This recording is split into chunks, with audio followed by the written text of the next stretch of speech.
It's time for another episode of Hops and Hedges, where we talk about beer, landscaping, and everything in between.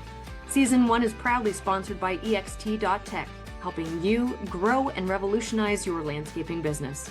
Now crack open a cold one, and let's dig in. And there we go. We are now recording. With me today is Michael Albanese. You are the operator and owner of AVESI Stormwater and Landscape Solutions out of Hamilton. How are you, Michael? I'm great. Happy to be here. Excellent. I met you recently at the Fusion Landscape Professional, or FLP, conference at the Landscape Ontario head office there in Milton. And I couldn't believe it. So we're going to get into it in a little bit later, but on your interview questionnaire, you did mention imposter syndrome, and I was feeling it so much that day, sitting on a panel with you and with oh my gosh, I'm totally blanking on his name. Terry Childs? Thank you, Terry Childs, who's also been on the podcast. But I've been following you for a while, and you are a wealth of information when it comes to rainscaping, fusion landscaping, rain-ready gardens. So really happy to have you on the show and pick your brain a bit. Yeah, I appreciate the invite. I've been following you as well, so there you go. Yeah, it's nice to put a face to the name. Yes, yes, it is. I'm actually, I should have actually got it off my, you can kind of see half of my book collection here, but your book is on that shelf. Nice. Which we are also going to get into. But you started AVESI in 2015, but you had been working in the industry for a couple of years. Can you just kind of tell us, how did you get into this profession? Did you just wake up one day and it's like, I'm going to landscape?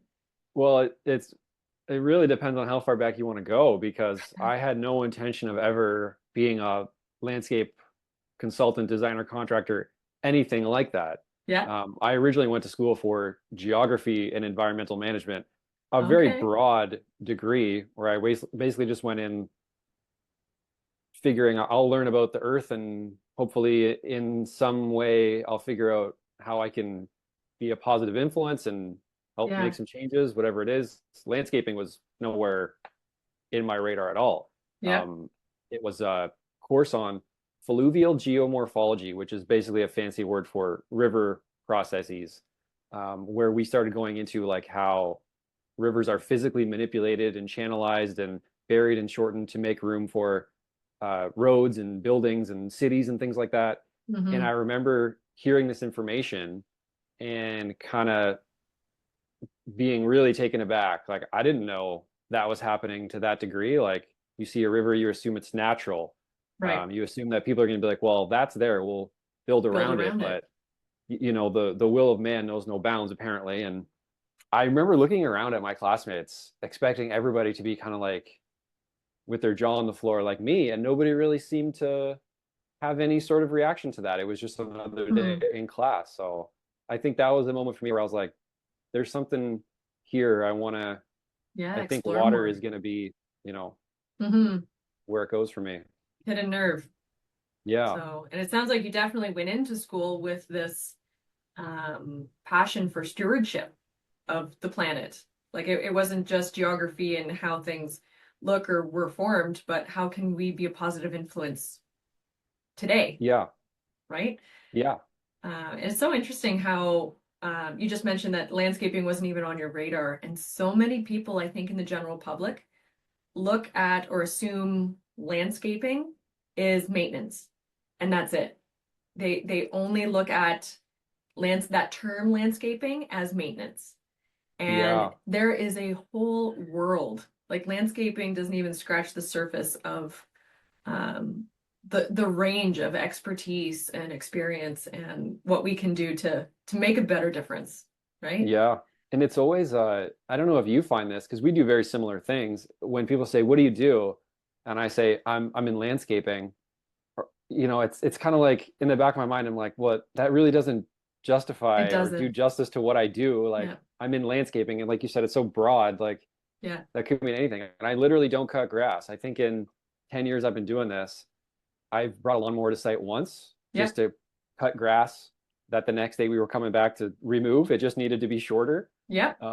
So yeah, cutting grass and weed trimming, and even maintenance is not really something that I do. I'm more No. of a design build kind of Hmm. situation. And I originally started design building um, because I couldn't find anybody to build for me, essentially.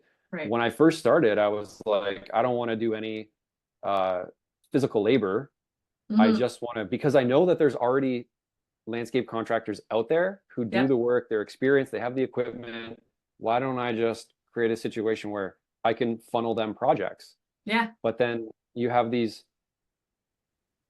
you know, big contractors who are doing full backyards, full front yards, and now here I am, a nobody, 26 years old, asking them to build a rain garden at Mrs. Smith's house. They're like, dude, like, I don't have time for that. Get out of here. Like, if you want to do it, you go do it. Yeah. So I just found myself in a situation where I was like, I guess I got to do this. And I Yep. actually really enjoy it. We found a Hmm. little niche there.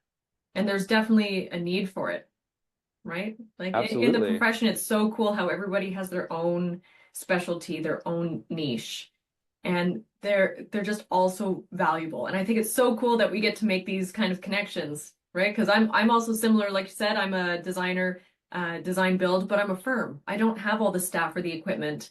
I work with other contractors. I funnel them jobs, and then I help and assist with the project management of that job, Yeah. right?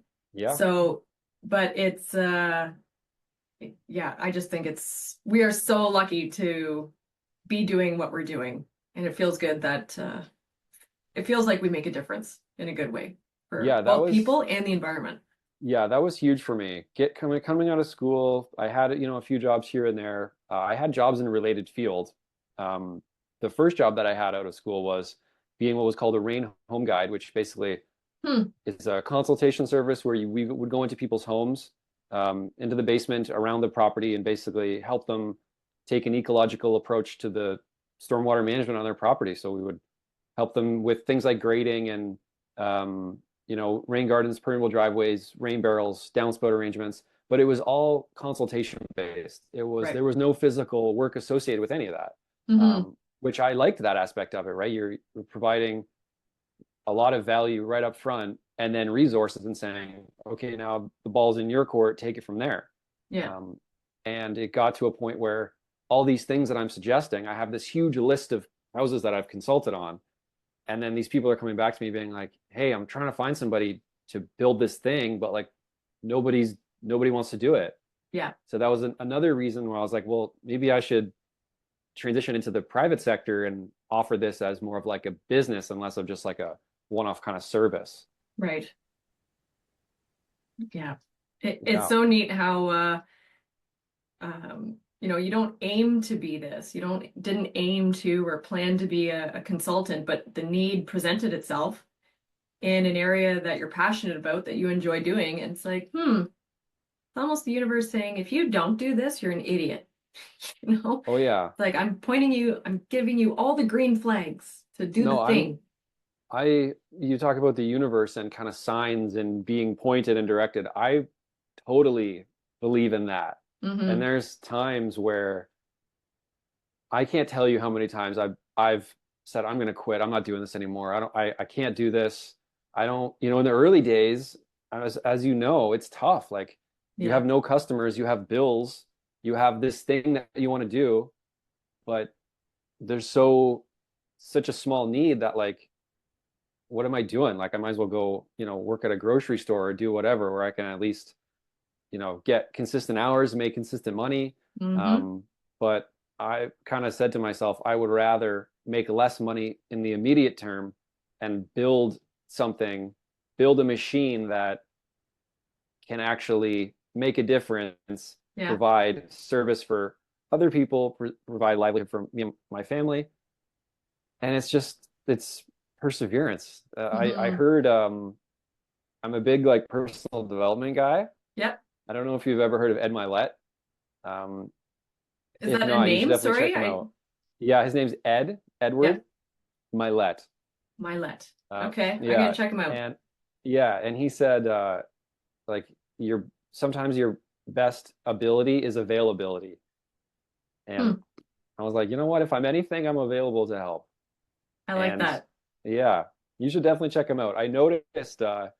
that when we were at the Fusion Landscape Conference, I mentioned that book by Seth Godin, and I saw you write it down out of the corner of my eye. I saw you write it down beside me.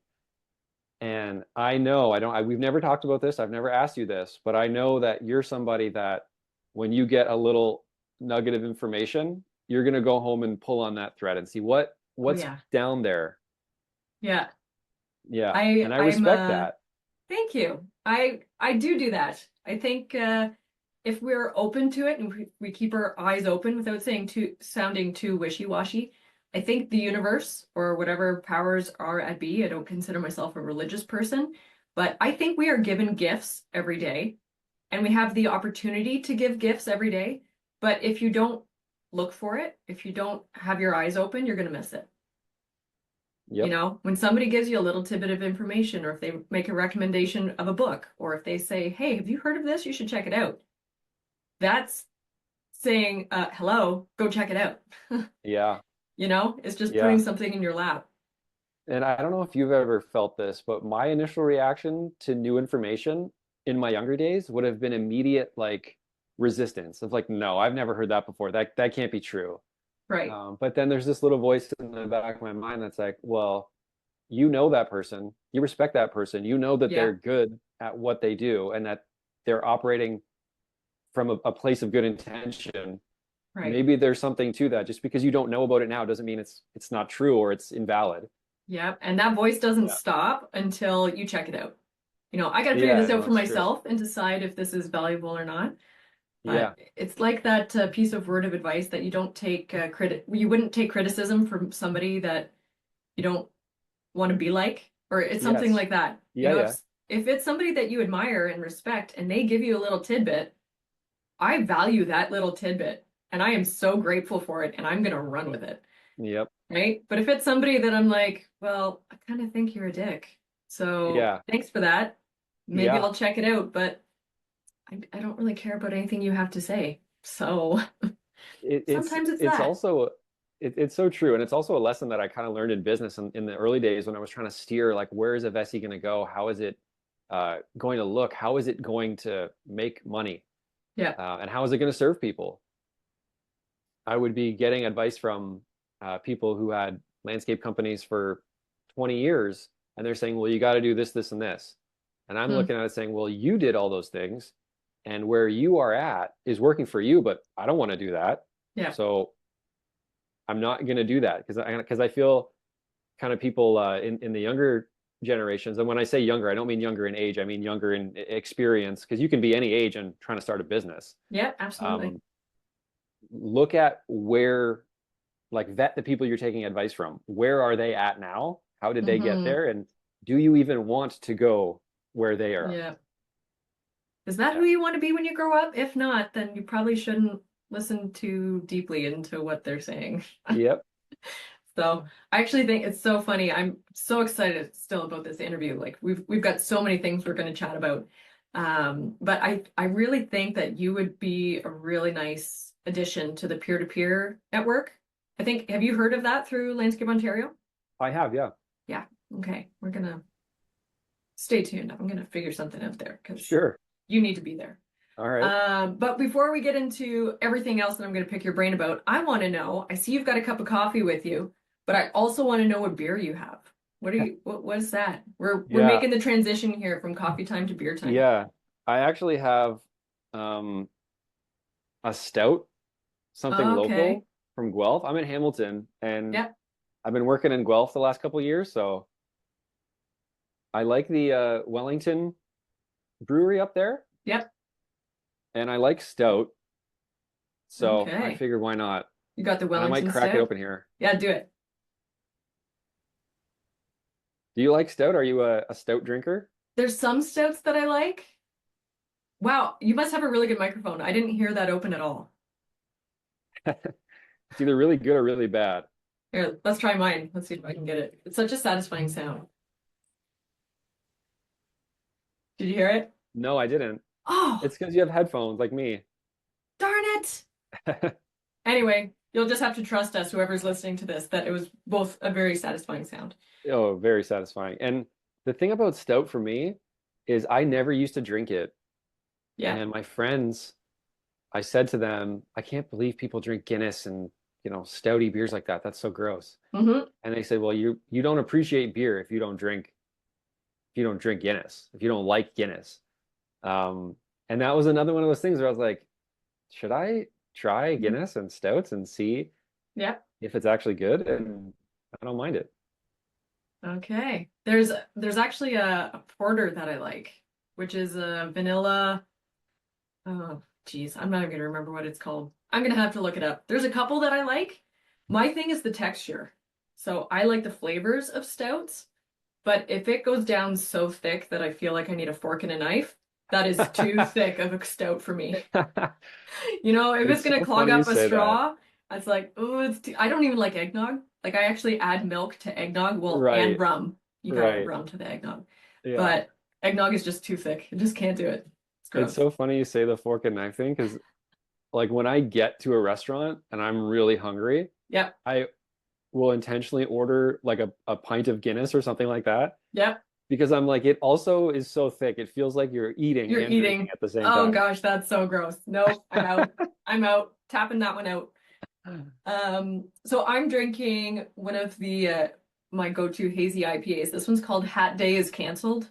All And right. like the can art, he looks so sad. He's like a little schoolboy and Hat Day was Yeah. canceled. Wah. Where's that from? This is Refined Fool. So Refined Fool, they're out of Sarnia, which isn't too far from where I'm at in London. Sweet. But anyway, Michael, cheers to you. Here's Cheers. to transitioning from coffee time to beer time. It's the best time. Oh, that is dark. Yeah. Wow. It is dark and it's got some head on it. I'm about to go That through it, I is guess. a heady beer. That's what you need the fork and knife for. You can do it. I believe in you. That is good. Now, Um, in the beer conversation, you mentioned yep. porter, and I saw those at the LCBO. I don't know what a porter is, but it sounds like I might like it. Yeah, so I'm actually going to try and find this darn thing. That's one of the great things about doing Zoom meetings is when you try and think of something that you can't remember, you should be able to just Google it. And I think the one that I like, actually, they don't make anymore. So I'm struggling here.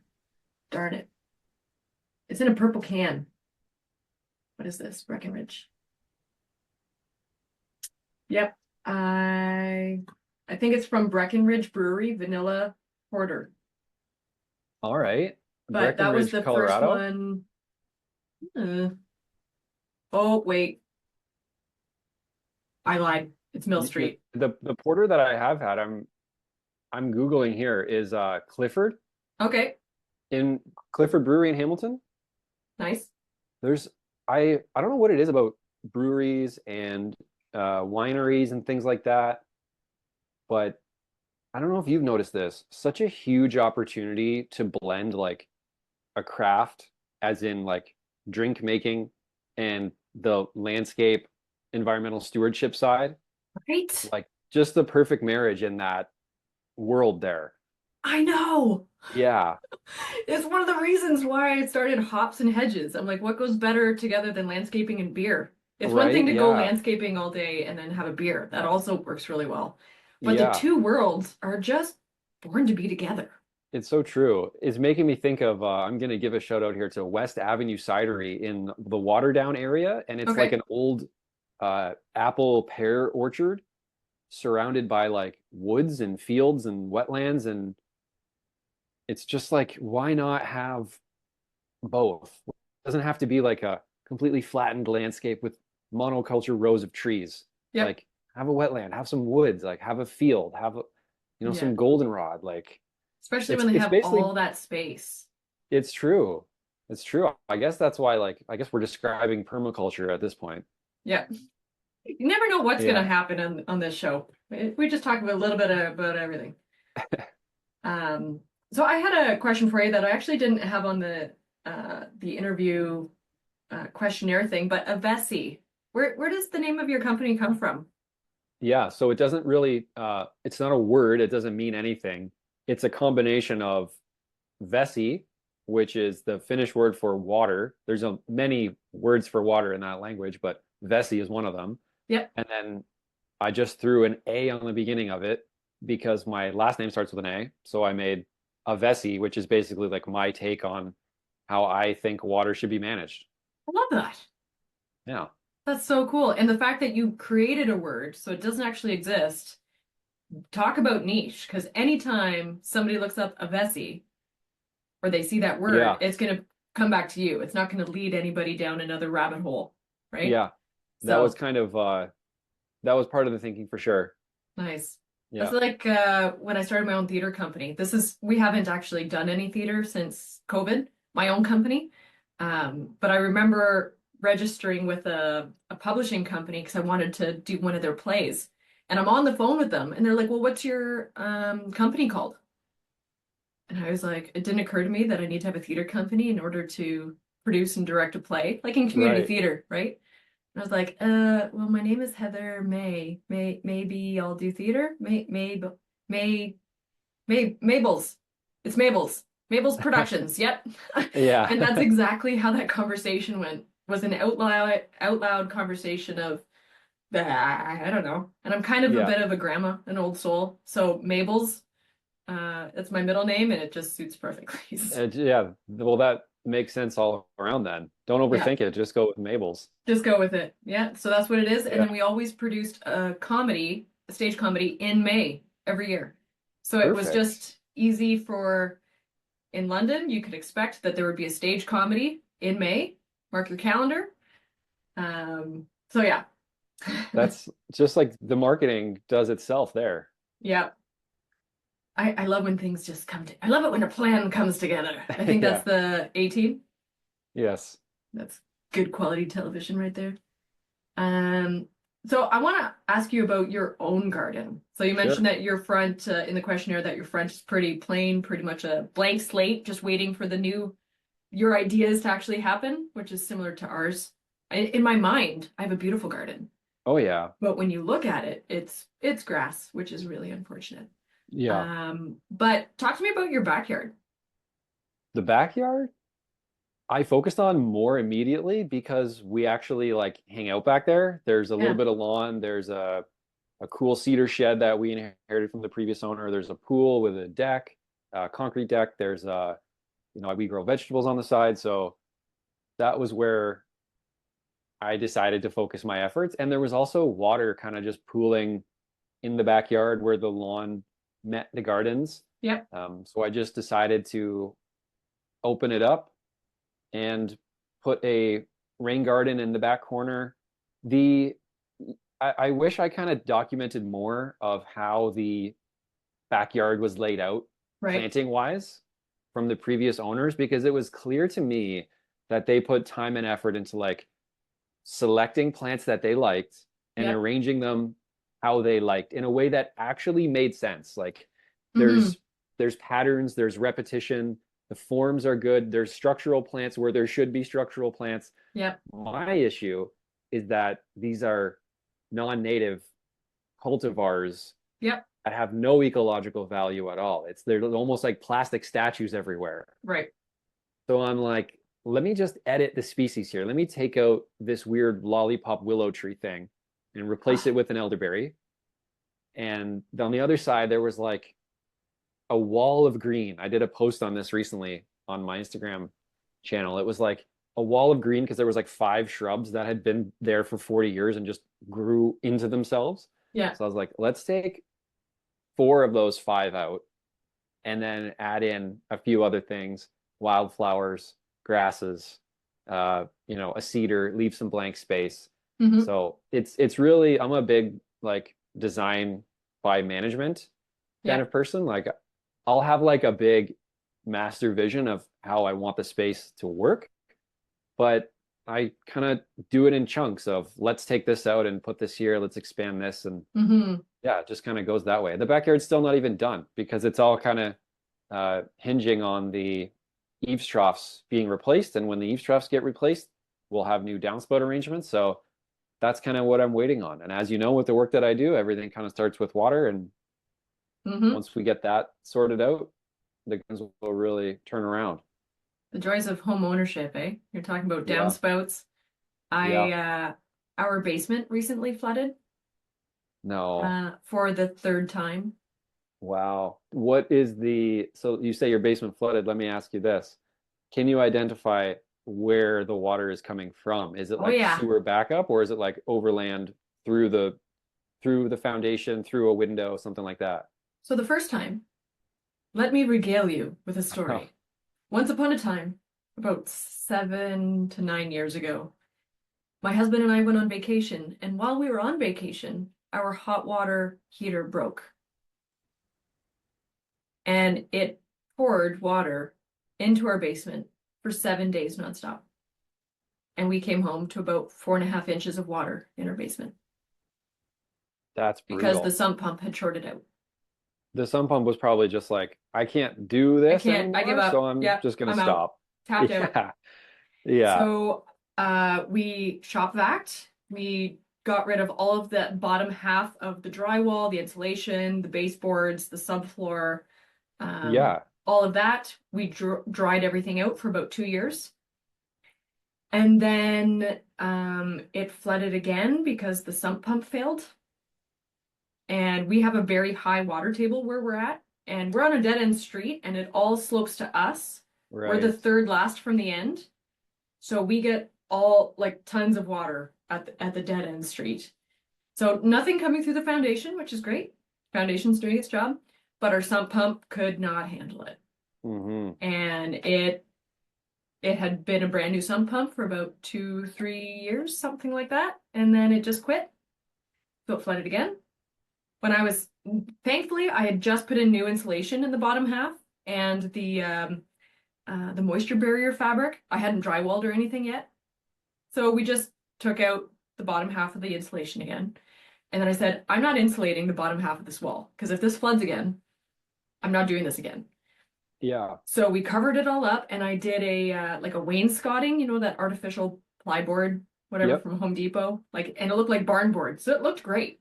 Bottom half. And this year, it's been 4 years since it flooded. So my husband and I were planning to, okay, this year we're going to finish the basement. We're going to have a Christmas party. We haven't had a Christmas party since pre-COVID. So we thought this is great. Yeah. We'll have a finished basement. And then the day before I left on a week's vacation, I went downstairs to do a load of laundry and I stepped on the floor and it sunk Oh and my man. slipper filled with water. Oh, And I called upstairs and I said, honey, we have a problem. This was after we spent $5,000 on a brand new floor. The uh, floor had been installed not even 2 weeks. that's brutal. What was the source of the water in the third one? So my husband has MacGyvered a sump pump solution where it's two sump pumps stacked on top of each other. So if the Okay. bottom one fails, then the water gets to a certain level and the second one kicks in. Right. That second one was not plugged in. Right. Uh-huh. I'm not Yeah. bitter about the situation at all. Yeah. Still too fresh, Michael. I can't talk about it, okay? Too soon. Yeah. I'm not at a loss for words. I mean, Is there I haven't anything AVESI Stormwater and Landscaping can do to help me? We need a get better battery sump pump backup for solution. your get That's battery exactly what he backup for the did. sump pump. The other thing is, Jeez. can't is it water coming from underground that you have no control over? That is the issue. Because where my mind goes is, where is this water coming from? And there are circumstances where it kind of sounds like you're in this situation where it's out of your hands. You don't have a downspout draining into the sump pit, and I'll just say, well, then disconnect the downspout and drain it away from the house onto the landscape.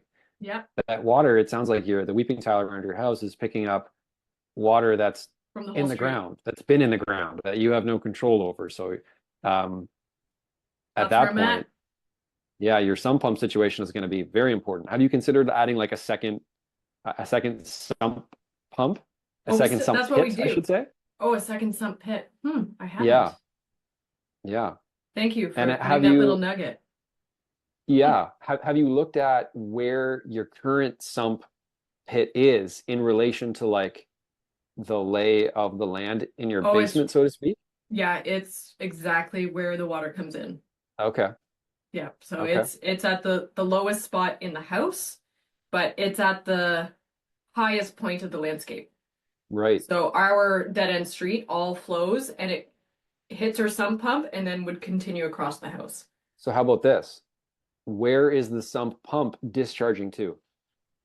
And an ideal spot for a rain garden. It's going outside? Yeah. Okay, so there's no the water that's being discharged is not impeded in any way. Like it's not coming back, it's not overcapacity. It can freely exit and go somewhere else. I think it's exiting and sitting there.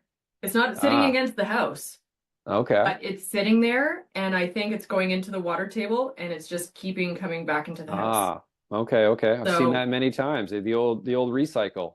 yeah, that's what's happening. And the spot, we're totally doing a segue here on the podcast, but that's okay. I love talking about stormwater management. Like, so thanks for nerding out with me a little bit. But the spot where all of this water is coming from the sump pump is the same spot that our neighbor's sump pump also spits out into, Mm, who is a higher elevation than us. mm, So not only are we recycling our own sump pump water, but we're also getting hers. right. And so that property, it's a shared piece of property. So I want to do a rain garden there, but I need to convince my neighbor that that's what we need to do. And I don't think it'll Yeah. need take much convincing if I pay for everything. It So, almost sounds like you need, like in that area where both the sump pumps are discharging to, where you need to take the water from there and bring it even further into the landscape in some way, yep, which we like did further away once. from both houses, and We then a rain did. garden there at the end. Yeah. And I think long term, that's the plan. We did have a company come in and they actually trenched it. So they did a Y connection, connected the two sump pumps and ran it out to the back where it's a lower spot, right? So we have other plants and things in there. It wasn't quite a So, rain garden yet, so let me but ask you this. then our we had a windstorm and the whole shared fence kicked up out of the ground and pulled all the drainage out of the ground. Oh, wow. Okay. We just So, can't win. so is your sump pump and your neighbors, we're just doing a landscape consultation, virtual I know landscape this is consultation great. here at this point. Thanks for all this free information. I This is just a love little it. bit of insight into like the conversations that I actually have with people. The only difference is typically I'm on site and I'm looking at it, I'm trying to get the history, I'm trying to And get you'd be where is this charging water too. going? So maybe we should Yeah. be making this a separate thing and I should just send you some money to come over No, and no, solve all our no, no. problems. But isn't this Uh great? This is part of the reason why I started the podcast is yeah, so the general public, when they're looking you up in AVESI, they can find this podcast and see how you talk and who yeah. you are. So I'm eating it up. Man, whatever information advice you got, just lay it on me, Michael. We'll do uh we'll do a full landscape consultation. I'll come to your house and we'll film it and we'll do a podcast on location. We'll have beers in the backyard. This sounds like the best ever. Let's Yeah. do it. Let's do that. And I Yeah. will pay you and supply the beer. That's how we do that. Perfect. So, let's move on because otherwise we're going to get into a whole consultation thing. But I do Sure. appreciate and I very much value your knowledge and expertise.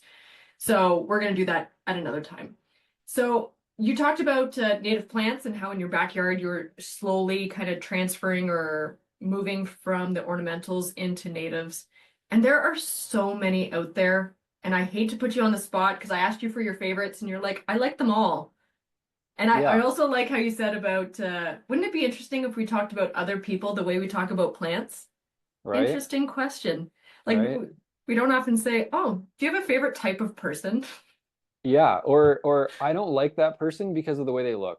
Yeah, Like right? or this is my favorite one. People say, I love the way it looks when it's in bloom, but once it stops blooming, it's really ugly.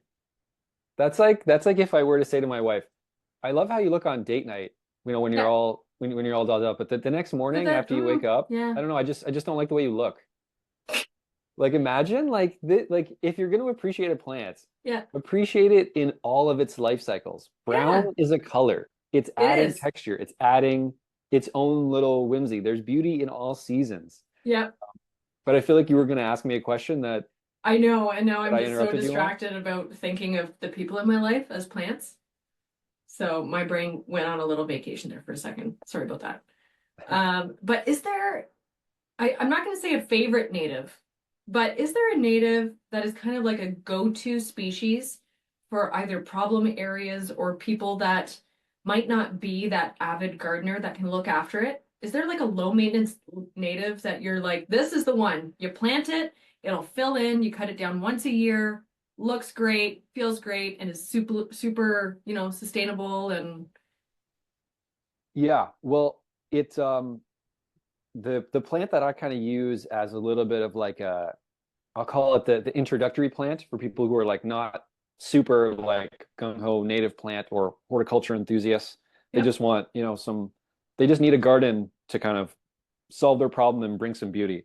yep, I know it's not like a true native, it's kind of like a near native, but I lean on Echinacea purpurea for yep, plantings like that. And something that I pair it with is typically Rudbeckia hirta yep, or or something like uh, Symphyotricum ericoides, Heath aster, something yep. like that, because the purple, the yellow, and the white just seem Hmm. to kind of dance well together. They do. Uh, the other one that I like is Little Blue Stem.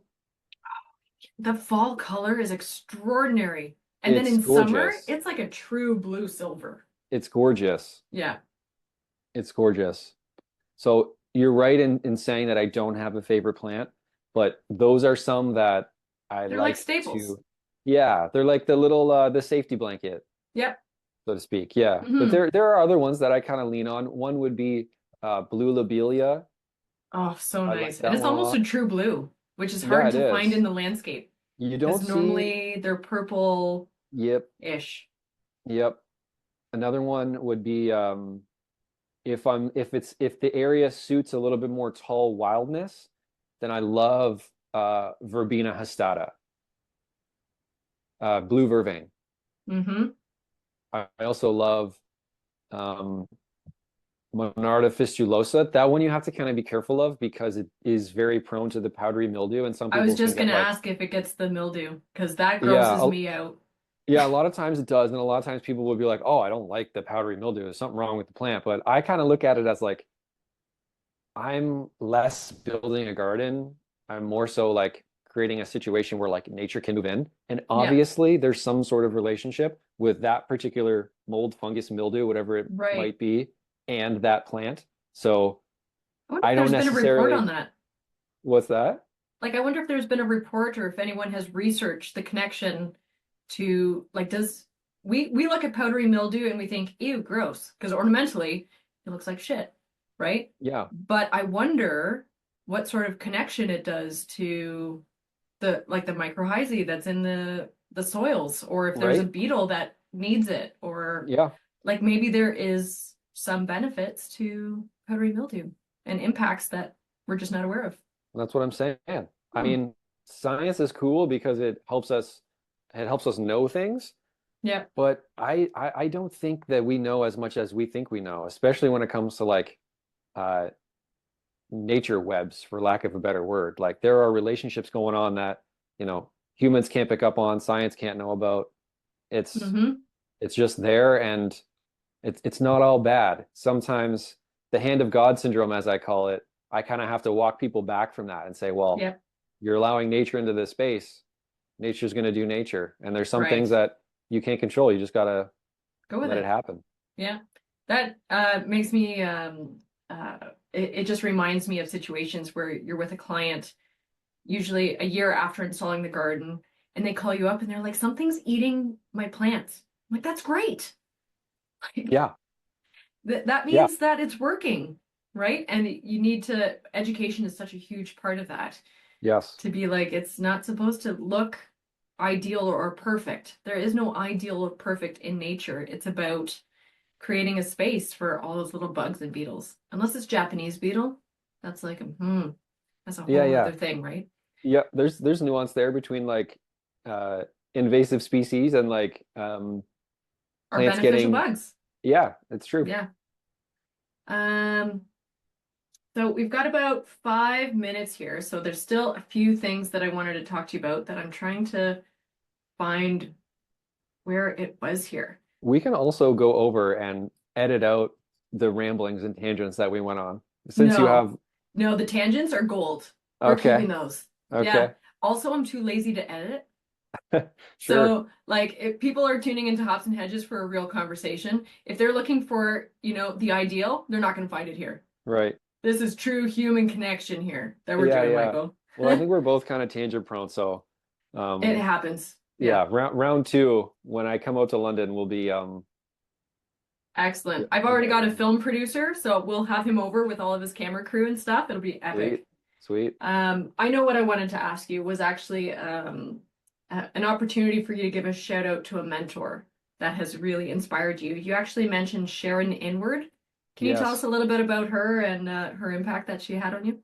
yes. So Sharon hired me for the Rain Home Guide position, which was my first job in the industry. Before that, I Hmm. was working at Canadian Tire, and I had an interview with her and MJ from Reap Green Solutions up in Kitchener-Waterloo, where I lived.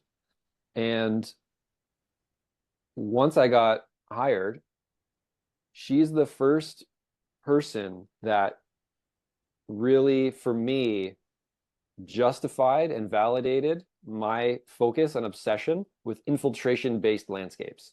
Hmm.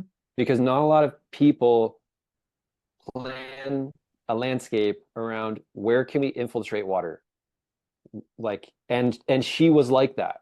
And I was going into it because that was my obsession. Once I learned about the water cycle and the way a watershed works, my mentality was, well, we have to start focusing our landscapes on infiltrating water into the ground, on absorbing water into the ground, because that's what water does in nature.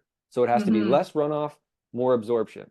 And when we're going into a residential landscape, absorbing water into the ground is not really a focus for many people when they're talking about their gardens. But I wanted to focus on that. And so did she. And she had way more experience than me. And Yeah. she was focusing on that and kind of,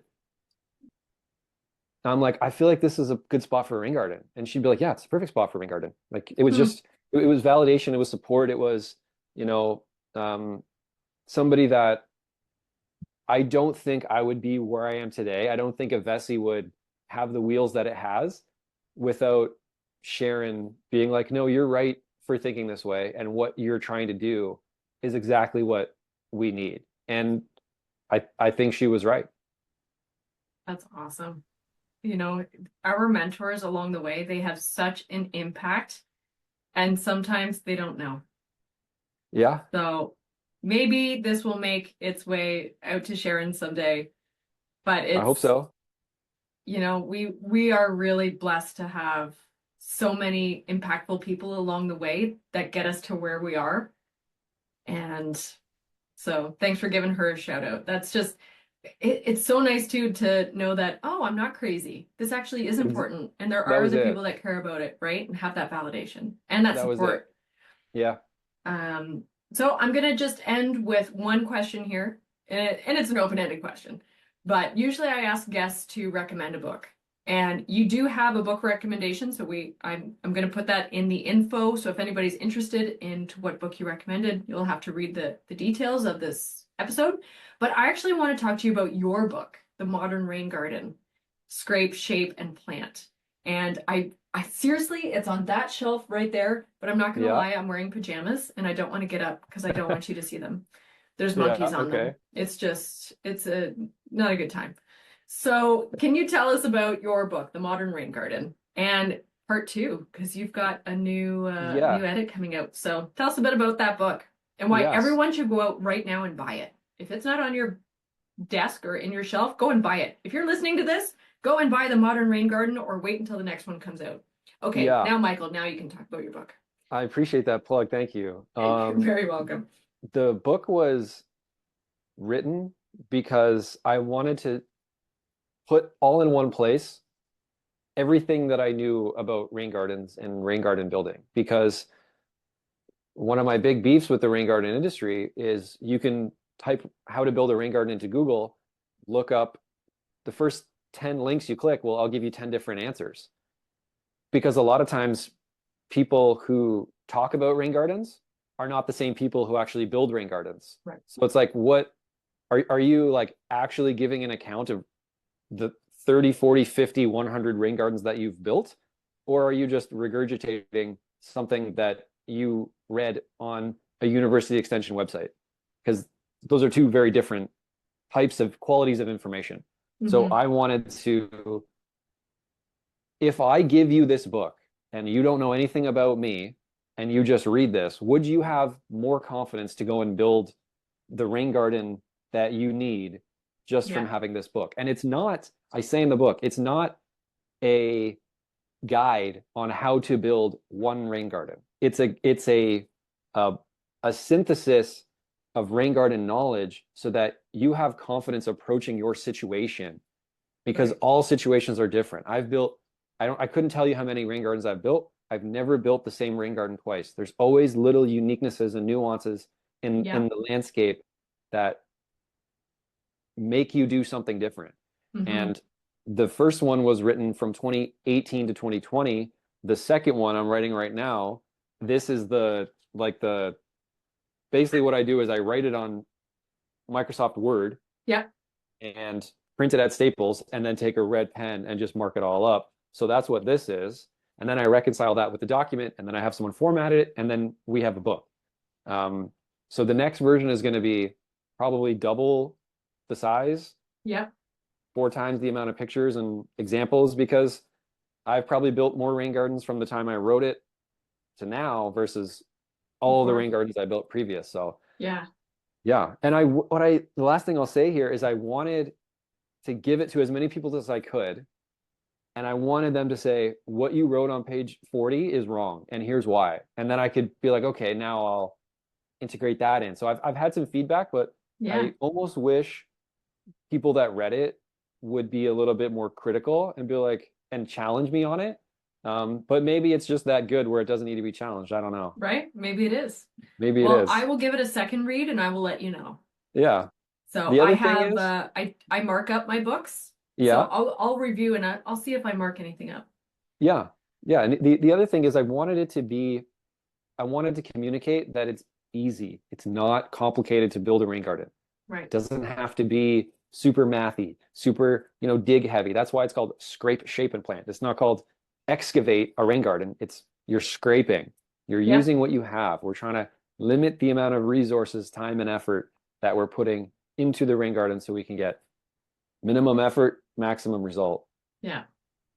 It's I don't know how many times I've referred to this book, but it is it's a staple for anyone. I mean, I would say Ontario, but I would say anybody. If you are designing gardens, you need to read this book. So it's been a wealth of information, and I just love that you put it all between 2 covers. It's pretty awesome. So yeah, I appreciate. I will be in line. Thank you. I will be in line when your next one comes out. Maybe I'll get you to sign it when you come and do a consultation at my house. Absolutely, I will. It'll be on me. Excellent. Well, with that, I'm going to end this interview. We did run a little bit over time, but Michael, it was an absolute pleasure having you on the show, and I'm sure I'm going to see you around. Yeah, thanks for having me. Thanks, Michael. Cheers. Cheers. That concludes this week's episode, hosted by me, Heather Gerard at My Landscape Artist. Now, before you go, here's some info about our sponsor, ext.tech. In today's fast-paced world, your landscaping business needs modern solutions to keep up with the change. That's where EXT comes in. EXT is revolutionizing the way you manage projects and streamlines your landscaping, snow removal, and construction operations. Instead of juggling 5 different software packages, endless spreadsheets, losing track of leads, and missing out on potential sales, you could be leveraging AI job routing, client management, and financial insights with a modern mobile app that employees love to use. With EXT's flat rate pricing, you'll never be caught off guard. If you're ready to revolutionize and grow your landscaping business, visit ext.tech today to learn more. And for additional savings, use the code HOPS10 at checkout, or just tell them that Heather sent you. See you next week for another episode of Hops and Hedges.